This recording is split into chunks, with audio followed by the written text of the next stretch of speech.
सुरक्षित राहिली पाहिजे. एक वेळ देवाचा अपमान झाला तरी चालेल, पण आमच्या आईचा बहिणीचा जर अपमान झाला तर तू त्या ठिकाणी गप बसू नको. कारण का मराठ्याच्या देवाऱ्यातील दैवत हे स्त्रीचं शील आहे. राजा लक्षात ठेव, हिंदवी स्वराज्य निर्माण करताना कोणत्याही वाईट मार्गाला जाऊ नको, कोणताही व्यसन तुझ्या हातून झालं नाही पाहिजे. राजा लक्षात ठेव, या जगामध्ये तू हिंदवी स्वराज्य निर्माण नाही केलं तरी चालेल, पण तुझ्या व्यक्तिमत्वावरती कोणताही डाग नसला पाहिजे. ही साधी गोष्ट तू स्वतःच्या मनामध्ये साठवून ठेव आणि आयुष्याचा संघर्ष कर. बघा, शिवाजी महाराजांचं व्यक्तिमत्व आज श्रेष्ठ काय. शिवाजी महाराज म्हटलं तर तुमच्या आमच्या धामण्यातलं रक्त का जागं होतं. कारण का शिवाजी महाराजांचं चारित्र्य जबरदस्त होतं.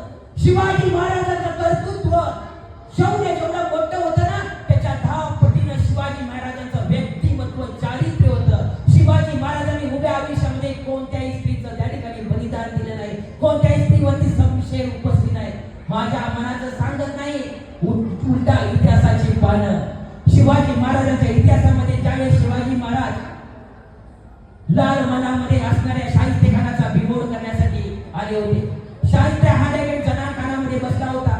दुसऱ्या तिसऱ्या माळ्यावर असे शिवाजी महाराज त्या ठिकाणी आले आणि शाहिस्तेखानावरती तलवार टाकण्यात एवढ्या शाहिस्तेखानाने उडी मारून पळून गेला आणि ती तलवार शाहिस्तेखानाची बोटं छाटून गेली. शिवाजी महाराज पाठलाग करत होते. शाहिस्तेखान दुसऱ्या तिसऱ्या मजल्यावरती गेला. शिवाजी महाराज पाठलाग करत असताना अंधाराचा फायदा घेत शाहिस्तेखान त्याच्या जनानखानामध्ये लपून बसला. 10-12 स्त्रियांमध्ये स्त्रियांचा त्या ठिकाणी बुरका पांघरून पळून बसला. शिवाजी महाराजांच्या लक्षात आले, अरे 10-12 स्त्रिया ह्याच्यामधला शाहिस्तेखान कोणता.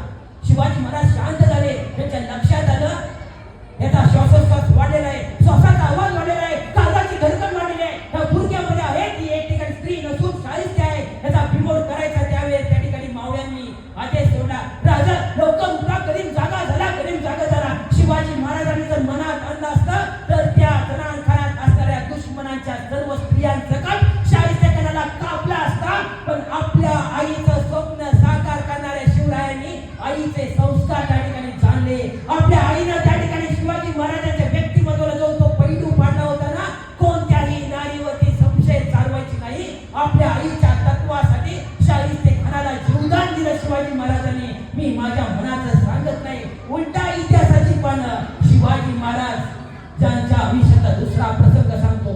शिवाजी महाराज दक्षिण दिग्विजयाला गेले होते आणि येता येता धारवाड शेजारी असणाऱ्या कारवाड नावाच्या गावावरती देसाई सावित्री देसाई नावाची एक स्त्री राज्य करत होती. शिवाजी महाराज म्हटले, या ठिकाणी आमचा भगवा फडकला पाहिजे आणि आपला सकोजी नावाच्या सरदाराला आदेश दिला, त्या सावित्रीचा बंदोबस्त करा आणि सावित्रीला माझ्या समोर हजर करा. त्या ठिकाणी सावित्रीचा बंदोबस्त केला गेला आणि सावित्रीला शिवाजी महाराजांच्या सिंहासनासमोर हजर करण्यात आलं. सावित्रीच्या एका हातामध्ये संशय होती तर दुसऱ्या हातामध्ये तिचं दान लेकरू 2 वर्षाचं बाळ होतं. शिवाजी महाराजांच्या दरबारामध्ये उभं करण्यात आलं. शिवाजी महाराजांच्या चेहऱ्यावरती वेगळीच त्या ठिकाणी झलक होती आणि त्या ठिकाणी सावित्री म्हणाली, राजे मी तुमचे गुन्हेगार आहे, मी तुमचे शत्रू आहे, तुम्ही काय शिक्षा द्याल तुम्ही शिक्षा द्यायला तयार आहे. आणि शिवाजी महाराज सिंहासनावरून खाली उतरले. पायऱ्या उतरत खाली गेले. शिवाजी महाराजांच्या डोळ्यामध्ये त्या ठिकाणी अश्रू उरगळत होते. त्या तान्या बाळाला शिवाजी महाराजांनी आपल्या मांडीवरती घेतलं आणि सिंहासनाच्या पायऱ्यावरती बसवून त्यांनी आदेश सोडला, अहो सकोजी दुधाची वाटी घेऊन या. नुसती वाटी घेऊन येऊ नका तर चमचा घेऊन या, दुधाचा भात घेऊन या. आणि त्या ठिकाणी दुधाची वाटी राजाने आपल्या हातामध्ये घेतला, एका हातामध्ये चमचा घेतला आणि दुश्मनाच्या नारीच्या मुलाला शिवाजी महाराजांनी 2 वर्षाच्या मुलाला त्या ठिकाणी चमच्याने दूध पाजलं. त्या सावित्रीला समजत नव्हतं, अरे मी कोणत्या शत्रूच्या दरबारामध्ये उभे, दुसऱ्याचा शत्रू असता तर माझी गर्दन काढली असती, पण हा माझा शत्रू असताना सुद्धा माझा सन्मान करतोय. एवढंच नाही तर माझ्या मुलाला मामाच्या मावेनं जवळ घेतोय. नुसता जवळच घेत नाही तर बापाच्या मायेनं दूध त्या ठिकाणी दुधा चमच्यानं दूध पाजतोय. त्या सावित्रीच्या डोळ्यातून अश्रू उडू लागले आणि त्या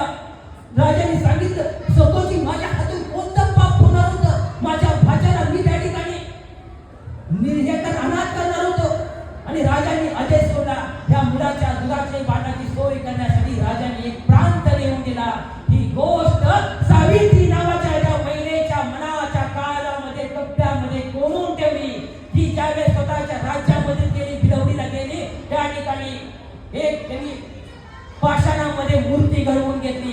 एका ठिकाणी छत्रपती शिवराय सबसेर उपासून घोड्यावर उभे तर दुसऱ्या शेजारी शिवाजी महाराजांनी तान लेकरू स्वतःच्या मांडीवरती घेतले आणि चमच्यानं दूध पाजते। हे चित्र शिवाजी महाराज हयात असताना शिवाजी महाराजांच्या हयात इथं सावित्रीने घडवून घेतलं। मी माझ्या मनाचं काही सांगत नाही। कधी गेला कर्नाटकात धारवाड पासून 50 किलोमीटर अंतरावर असणाऱ्या बेलवडीत जावा। आज सुद्धा शिवाजी महाराजांच्या कार्य कर्तृत्वाचे पोवाडे गात माझ्या ठिकाणी महादेवाच्या मंदिरामध्ये असणारा तो दगड, असणारी ती शिळा, असणारे ते स्मारक शिवाजी महाराजांच्या हयातीमध्ये निर्माण झालेलं जगातलं एक सर्वोत्तम स्मारक आहे। मी माझ्या मनातलं काही एक सांगत नाही। इतिहासाची पानं चालताना शिवाजी महाराज समजून घेताना या गोष्टी सुद्धा आम्ही कधी समजून घेणार आहे हा साधा प्रश्न स्वतःच्या काळजाला विचारा। शिवाजी महाराजांच्या आयुष्यातला सर्वात महत्त्वाचा एक प्रसंग आहे। आपले मावळे कल्याणच्या स्वारीवरती गेले होते। कल्याणच्या सुभेदाराची भयंकर लूट मावळ्यांनी घेऊन आले होते आणि लुटीमध्ये सुभेदाराची सून लावणी ती सुंदर